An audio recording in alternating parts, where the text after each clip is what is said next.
जाय उखिलफोर बिथांमोना जोंनो एडभाइस होबाय थायो खोन्थाबाय थायो नोंसिनि लिडारफ्रा मानो उखिलफोरजों लोगो लाया 10 बोसोर जालांबाय जोंखौ रावबो खबरानो लाफैया खुलुमबाय बयखौबो एनआइ केसआव गुवाहाटीनि सेन्ट्रेल जेलाव जोबनानै दोनजानाय एनडिबि सोद्रोमाफोरनि नखरनि सुबुंफोरा दिनै खौरांगिरि मेलनि गेजेरजों माखासे बाथ्रा फोरमायदों। नोंथांमोना भिडिअखौ जोबजासिम नायोब्ला गासैबो बाथ्राखौ नोंथांमोना आबुङैनो मोनथिनानै लानो हागोन। जों हरखाबै बेवहाय जथुमनायाव जों इउटुबार बिथांमोनखौ लेंहरनायाव बिथांमोनहा नुजाफैनायलाय आं सिगांग्रो गोसो गोरबोजों आं बरायनाय थाग्रोबाय। सेन्ट्रेल जेलाव जोबनानै दोनजानाय एनडिएफबि फोरनि नखरनि सोद्रोमाफोर जों दिनै बेवहाय ज' जानानै जों हरखाबै माखासे खोथा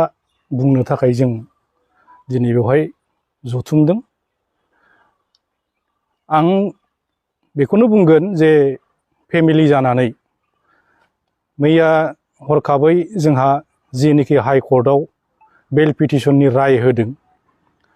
दा बेवहाय जोंहा आफादगिरि बिथाङा बुंलांखाबाय मा जादों मा जायाखै बेनि सायाव। दा बेवहाय आं बेखौल' बुंगोन जे माखासे दैदेनगिरिफ्रा जोंनि माहारि आफादखौनो बुं बा पलिटिकेल पार्टिनि माखासे दैदेनगिरिफोरखौनो बुं गोबां बाथ्रा बुङै बुङै जोंखौ गोबां सम गोबां दिनसिम गोबां बोसोर जोंखौ नेहोबाय। दिनैसिम जों नेयैनो जों दिनैबो आसा खालामनानै दं दैदेनगिरिफोरनि सायाव जे थाबैनो माबा मोनसे जोंनि नखरनि सोद्रोमा जायफोरनाखि एनडिएफबिफोर जोबथेसालियाव दङ बिथांमोनखौ थाबैनो जोंनि नखराव होफैगोन होननानै जों मिजिं थिबाय थादों। नाथाय मैयानि जेनिखि रिजाल्ट जेनिखि राय होनाय बेल पिटिशननि बेवहाय जों बोरैबा फारसेथिंजाय जों गोजोननायबो मोनदों फारसेथिं जों एसे गिखांनायबो फैदों जे 8 जननि गेजेराव 50%आ रेजेक्ट जाबाय 50%आ बेल जाबाय। दा बेवहाय 56 जन जायफोरनाखि जोबथेसालियाव दङ जोंनि फंबायफोर जोहोलाव बिथांमोनहा दा बेवहाय बेल पिटिशन होबाय थायोब्ला माखासेया रेजेक्ट जाबाय थागोन नामा बेबायदिनो जोंनाव मोनसे गिखांनाय फैदों। दा बेनिखायनो आं बेखौनो खावलायगोन जे जायनाखि जोंनि माहारियारि आफाद बा राजनैतिकनि माखासे दैदेनगिरिफोर एबा जोंनि जेनिखि गिदिर फिसा जाखिनि गौथुमफोर दं जाथिनि बर' हारिनि बिथांमोनहा जाहाथे खौसे जानानै बेखौ मोनसे कमन इस्यु होननानै बे जोबथेसालियाव थानाय बिथांमोनखौ जाहाथे थाबैनो बख'नांगौनि सार्थआव माहारियारि आफादफ्राबो एसे लिड लानानै माखासे सेमिनार बायदि खुंनानै बेफोरखौ माबोरैहाय बख'नांगौ बा बेनि अनगायैबो जोबथेसालिनि अथ'रिटिफोरजों रायलायनानै एबा कर्टआव थांनानै कर्टनि जाजफोरजों रायलायनानै एसे मोजाङै बुजिनानै लानानै माब्रैबा बख'नो हागोन थाबैनो मा खालामनो हागोन बेखौ जाहाथे थाबैनो राहा लायो आं बेखौ गुरैयै खावलायनाय जाबाय। आं मोनसे खोथाखौ दिनै बुंबावगोन जे जेनिखि जोबथेसालियाव जोबजानानै थानाय फेमिलिफोर दिनै गोबां खस्थ' भुगिनांनानै दं दिनैसिमाव। दा जोंनि नखरफोरखौ दिनैसिम रावबो दैदेनगिरिफ्रा बा माहारियारि आफादनि दैदेनगिरिफ्रा दिनैसिम जोंखौ खनसेबो खबर खालामाखिसै बा न'आव हाबनानै जोंखौ खनसेबो जोंखौ खौरांखौनो लायाखिसै। दा बेफोरखौ गोसोखाङोब्ला जों दुखु मोनो गाबखांनाय फैयो जोंहा गोसोआव। दा मानो बेबायदि खालामबाय थादों आरो फारसेथिंजाय सरकारनिफ्राय गरसे गरनै जों माखासे हेफाजाब मोनजानो लुबैदों नखरनिफ्रा जिहेथु गथ' गथाय फोरोंनायनि खोथा दं खायसे बिमाफ्रा खस्थ' भुगिनानै दङ बेमार आजार जानानै दङ। दा बेफोरखौ नायोब्ला जाहाथे जोंनि खुंथाय गोहोआव थानाय गभर्नमेन्टफ्रा जाहाथे एसे बेफोरखौबो हेफाजाब होलाङो मदद होलाङो बेखौ जोङो गुरैयै खावलायनाय थादों आरो जों सिगाङावबो बुंबोबाय थाखादोंमोन नाथाय दिनैसिमबो जों थाइसे थाखाबो रावबो न'खरा दिनैसिम मोननाय जायाखिसै। सिगां समफ्रावहाय जोंनि लिडार्सफ्रा माखासे दैदेनगिरिफ्रा जिथुनाखि NIA नि केसखौ सेन्ट्रेलनिफ्राय स्टेटआव लाबोबाय होननानै खोथा बुंदोंमोन खिन्थु दिनै 8 जन बेवहाय पिटिसन मारिनायाव जों 4ल' बेल मोननाय जाबाय ओमफ्राय 4आ बे NIAफ्रा अबजेक्सन खालामनायनि खारनावहाय मोननाय जायाखिसै बे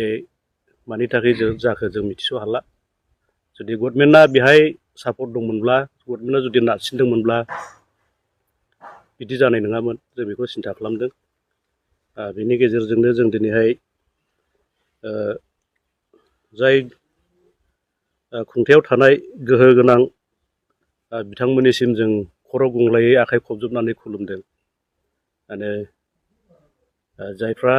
दाबो जेलावहाय दङ बिथांमोननि थाखाय जेन गोसो होनानै खामानि मावो बिनि थाखाय जों बिथांमोनखौ खावलायदों उन समाव बिथांमोननि जिथुनाखि बुंनाय बाथ्राफोर बिथांमोना सान्थि सुक्ति होननानै जोंनि सायाव पाब्लिकफोरनि गेजेराव बुंबाय थादों खिन्थु सोर साबसेया सान्थि मोनखो बेवहाय साननो गोनां धरिलक मार्टार्स फेमिलिफोर जेलाव थानाय फेमिलिफोर आरो बेबायदि गोबां NDBफ्रा दिनैहाय जिथुनाखि मोननांगौ मोन्थाय बेफोरखौ मोनाखै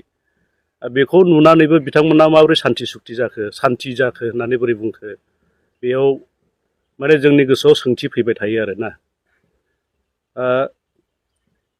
गोबां मानसिफ्रा दिनैहाय जोंनो सोंहरबाय थायो माने जेलाव थानायफ्राबो माबोरै जाखो मा मावखो खिन्थु जोंनि गेदेमा बिथांमोना मावगासिनो दङ होननानैहाय मिडियाफ्रावहाय बुंबाय थायो बिथांमोननि बुंनायावनो पाब्लिकफ्राबो जेनेबा बेस खालामो नंगौ मावगासिनो दं खोमा खिन्थु जों दिनैहाय 9-10 बोसोर जों कर्टआवहाय थाबाय थानायखाय उकिलफोरजों रायज्लायबाय थानायखाय जों मिथिगौ माने मैयानि जिथुनाखि जाजमेन्ट ओंखारनाय जिथु बेल मोननाय बेवहायबो गभर्नमेन्टनिफ्राय जेबो प्रेसार गैया जाय जोंनि एडभकेट बिथाङा गोसो होनानै मावनानै बेखिनिखौ मोनबाय 4आ अबजेक्सन खालामजानानै थाथ'नाय जाबाय आरो दा जायफ्रा रिजेक्ट जाबाय दा बिथांमोना हाइ कर्टनिफ्राय रिजेक्ट जाबायब्ला बिथांमोना सुप्रिम कर्टआव थांनांगौ जायो दा सुप्रिम कर्टसिम थांनांगौब्ला जों बायदि फेमिलिनि मानसिफ्रा बोरै सुप्रिम कर्ट खारनो हागोन बे जोंनि थाखाय असम्भब दा बिनि थाखायनो जों जोंनि खुंथायाव थानाय जाय गेदेमाफोर बिथांमोनखौ जों खावलायदों जेन इमिडियेट गोसो जायोब्ला मावनो हायैनि खोथा गैया गयो खिन्थु माब्रै गवाखै जों बेखौबो मिथिगौ खिन्थु जों बेखौ दा फकास खालामनाय नङा खारन जाय उकिलफोर बिथांमोना जोंनो एडभाइस होबाय थायो खोन्थाबाय थायो नोंसिनि लिडारफ्रा मानो उकिलफोरजों लोगो लाया आरो जिथुनाखि कर्टनि जास्टिसफोर बिथांमोनजों मानो रायज्लाया बेफोर खोथाखौहाय बुंबाय थायो आरो एनेखि NIA नि मानसिजोंबो बिथांमोना लोगो लानो हानायनि केपासिटि दं परिबेस दं एसे एनै ओरै रायज्लायनानै मिलायनो हानायनिबो बेवहाय बेबस्था दङ जों बेखौबो मिथिगौ खिन्थु मानो मावनो हायाखै जोंनि माने न'खरनिफ्राय बेबायदि दुखुआ सब समाय फैबाय थायो आरोखि मोनसे खोथा आरो साननो गोनांबाव जिथुनाखि जोंनि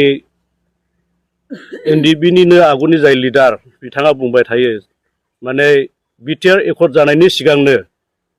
जायहा जाजमेन्ट जाखादों जाजमेन्ट ओंखारखानाय बिथांमोनखौ बख'नायाव जोंहा गोब्राब जादों होनबाय थायो खिन्थु आसा बिसोरखौ बख'नो हायाखिसै थिगैयासै खिन्थु जायफ्रा आन्डार ट्रायेलाव दङ दासिमबो बिथांमोननि थाखाय मानो खामानि मावनो हायाखै मानो बख'नो हायाखै बे जोंनि थाखाय सोंथि बेनिफ्राय बिथांमोना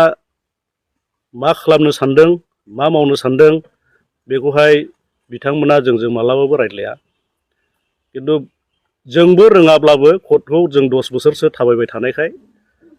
बबे समाव मा खालामनांगौ बेखौ जोंबो एसे मिथिसिगौ खिन्थु जों थाङोब्ला बिथांमोना जोंखौ नेग्लेक्ट खालामो बिदि जानानै दङ दा बे खारनावहाय